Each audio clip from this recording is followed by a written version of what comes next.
Assalamualaikum Beda, selamat datang kembali di Guru Gembel Channel. Pada tahun 1513, seorang laksamana asal Turki Utsmani atau biasa dikenal Barat sebagai Ottoman Empire bernama Ahmad Muhyiddin Piri itu berhasil menyelesaikan sebuah peta mahakarya yang dia banggakan, yang ingin dia persembahkan kepada Sultan Selim pertama, Khalifah pada waktu itu, Sultan pada waktu itu.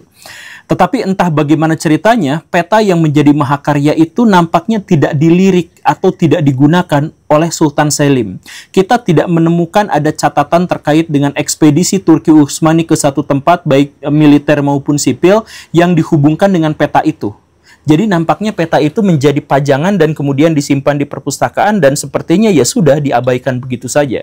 Sampai akhirnya pada 400 tahun kemudian seorang arkeolog Turki yang bernama Halil Edem secara tidak sengaja menemukan peta itu ketika Istana Topkapi pada waktu itu sedang dirombak, direstorasi, berubah menjadi museum.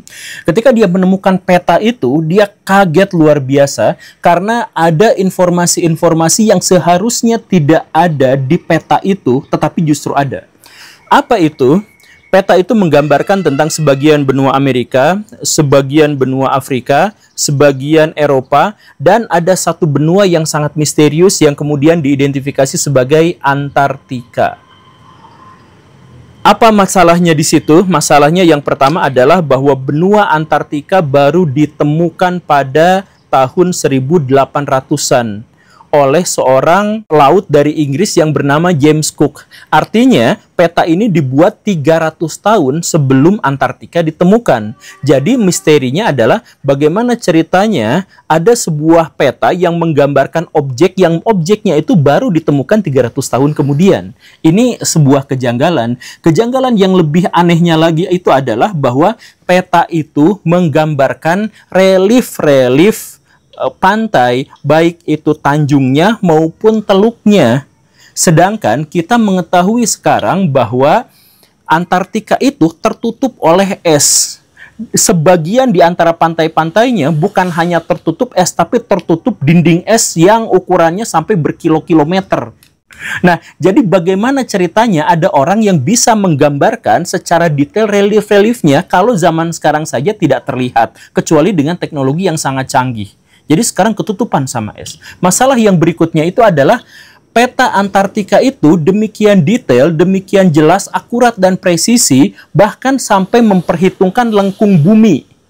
Jadi kesimpulannya adalah bahwa peta ini dibuat setidak-tidaknya dari luar angkasa. Jadi seperti penginderaan jarak jauh gitu. Jadi kalau misalkan dibikin di darat itu kayaknya gak seperti itu. Jadi peta itu bahkan bisa dibandingkan dengan peta-peta satelit zaman sekarang. Dan perbedaannya hanya sedikit sekali gitu. Bisa diabaikan. Nah, bagaimana ceritanya yang seperti itu gitu. Nah, masalah yang keempat yang justru menjadi lebih rumit lagi dan menghasilkan spekulasi-spekulasi yang terlalu berat itu adalah karena peta itu menggambarkan Antartika ketika dia belum ada es, tidak ada esnya, maka apakah peta itu justru memang dibuat sebelum Antartika berubah menjadi benua beku? Kalau memang seperti itu, berarti kita harus menarik mundur ke 34 juta tahun yang lalu, ketika Antartika memang belum menjadi beku. Berarti kita harus narik di zaman akhir Eosen, awal Oligosen mungkin, ya sekitar zaman itu, sekitar 34 juta tahun yang lalu. Nah, jadi bagaimana ceritanya ada sebuah peta yang dibuat oleh orang pada tahun 1513, tapi menggambarkan sebuah benua yang seharusnya berusia 34 juta tahun.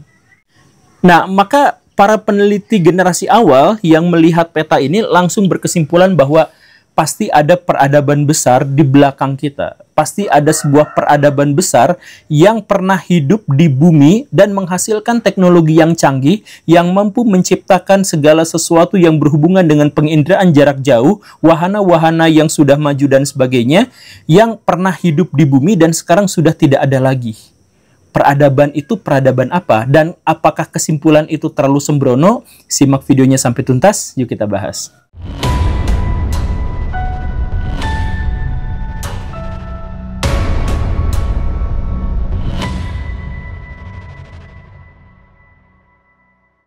Banyak yang percaya bahwa peradaban manusia di zaman sekarang itu bukan peradaban pertama yang ada di bumi.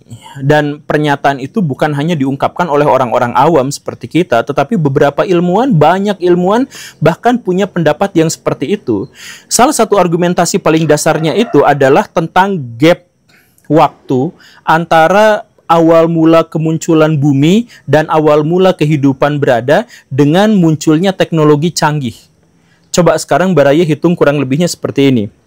Usia bumi 4,5 miliar tahun.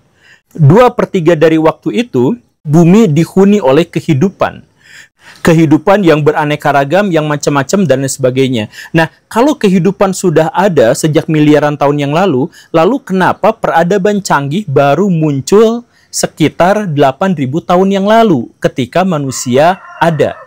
Ini kan berarti bumi itu ngapain aja selama miliaran tahun kosong dari peradaban atau apa gitu, sampai peradaban canggihnya hanya 8.000 tahun gitu.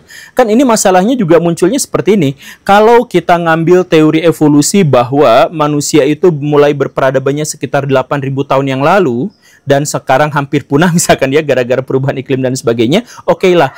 Manusia memiliki waktu 8.000 tahun untuk bisa menghasilkan peradaban yang secanggih ini. Mungkinkah makhluk-makhluk yang lain di masa lampau juga punya waktu yang cukup untuk menciptakan 8.000 tahun itu untuk bisa mencapai kecanggihan teknologi seperti yang kita capai sekarang? Kan bisa seperti itu kan? Nah, inilah gap yang dimaksud itu. Jadi, kalau misalkan kayaknya sih terlalu sembrono kalau misalkan menyebut bahwa kita adalah peradaban satu-satunya dan yang awal yang ada di bumi gitu. Kok ngelarisannya justru malah di akhir gitu. Kenapa nggak di awal gitu. Atau misalkan pertanyaannya kita bisa balik untuk memudahkan pikiran kita ya. Kalau misalkan manusia yang usia peradabannya itu sekitar 8.000 tahun sampai sekarang dan sudah mencapai titik puncak peradaban sehingga sekarang nampaknya kita langsung turun lagi dengan otak yang makin dongdong, dengan sumber daya manusia yang semakin jelek kualitasnya dan sebagainya, dan iklim yang semakin rusak, perubahan iklim yang semakin parah, maka kan para ilmuwan itu meyakini bahwa manusia tidak akan bisa bertahan sampai tahun 2100. Itu kata ilmuwan. Kalau kata ilmuwan sosial dan sebagainya, ya kita harus optimis, kita bisa kok, kita apa. Tapi kalau misalkan ilmuwan sains pada umumnya sudah pasrah, sudah putus harapan bahwa kita tidak akan bisa bertahan lebih dari 100 tahun setelah sekarang. Karena manusia sendiri yang sudah merusak alam gitu. Tapi muncul setelah itu pertanyaan berikutnya. Kalau memang manusia sudah punah, lalu apa yang mungkin akan menggantikannya kelak? Apakah makhluk-makhluk seperti apa gitu? Apakah gorila akan menjadi manusia dan sebagainya kayak Planet of the Apes gitu? Para ilmuwan menyangkalnya tidak mungkin. Sebab apa yang membuat manusia punah juga akan membuat primata yang lain juga punah. Itu argumentasi mereka. Tetapi argumentasi ini juga layak untuk dipertimbangkan karena apa? Karena sampai sejauh ini kita sudah mengalami 5 kali kepunahan massal. Sekarang kepunahan massal disebut sebagai Anthropocene extinction, di mana keberadaan manusia membuat hewan-hewan yang lain itu punah. Kan begitu, atau makhluk hidup yang lain punah dan atau rusak. Dan kepunahan massal semacam ini sudah terjadi berkali-kali. Misalkan 64 juta tahun yang lalu ada Cikuluk nabrak bumi dan akhirnya 70% dari makhluk hidup musnah gitu ya. Atau misalkan sekitar 320 juta tahun yang lalu ada robekan Siberia yang membuat 90% dari seluruh makhluk hidup di seluruh dunia itu punah dan sebagainya. Nah, di antara kepunahan-kepunahan itu kan mereka itu di sana sudah penuh dengan kehidupan, sudah sangat bervariasi keberadaan nyawanya itu, sudah macam-macam makhluk hidupnya itu. Nah, mungkinkah di antara orang yang punah-punah itu juga sebenarnya ada makhluk-makhluk berperadaban tinggi, berperadaban cerdas gitu.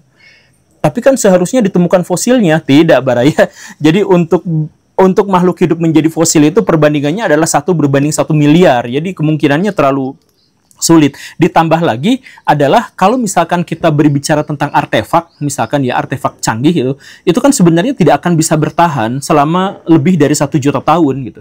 Jadi kalau misalkan ada kehidupan 5 juta tahun yang lalu, 32 juta tahun yang lalu dan sebagainya, ya mungkin aja dan tidak akan ada jejaknya sampai sekarang gitu. Tapi ini ada, jadi apa yang saya katakan itu bukan teori konspirasi belaka Baraya. Kalau misalkan Piri Reis sekarang dianggap teori konspirasi, oke, karena memang sudah ada penjelasannya gitu ya. Tapi pernyataan bahwa sebelum manusia itu ada peradaban yang lain, itu para ilmuwan tuh banyak yang menerimanya. Salah dua yang menerimanya itu adalah ilmuwan yang namanya Adam Frank dan Schmidt yang kayak gitu. Nah, mereka berdua itu menerbitkan sebuah makalah yang akhirnya menggoncang para ilmuwan yang lain gitu. Yang diterbitkan di jurnal ya, bukan di abal-abal, diterbitkannya di jurnal. Jadi ini memang penelitian ilmiah beneran atau pikiran ilmiah gitu ya. Mereka mempertanyakan gitu. Jadi mungkinkah ada peradaban-peradaban besar sebelum kita? Kalau ada secara rasional itu pasti. Tetapi atau mungkin lah minimal ya. Tapi kalau misalkan ditanya buktinya, nah buktinya hampir pasti juga tidak ada gitu.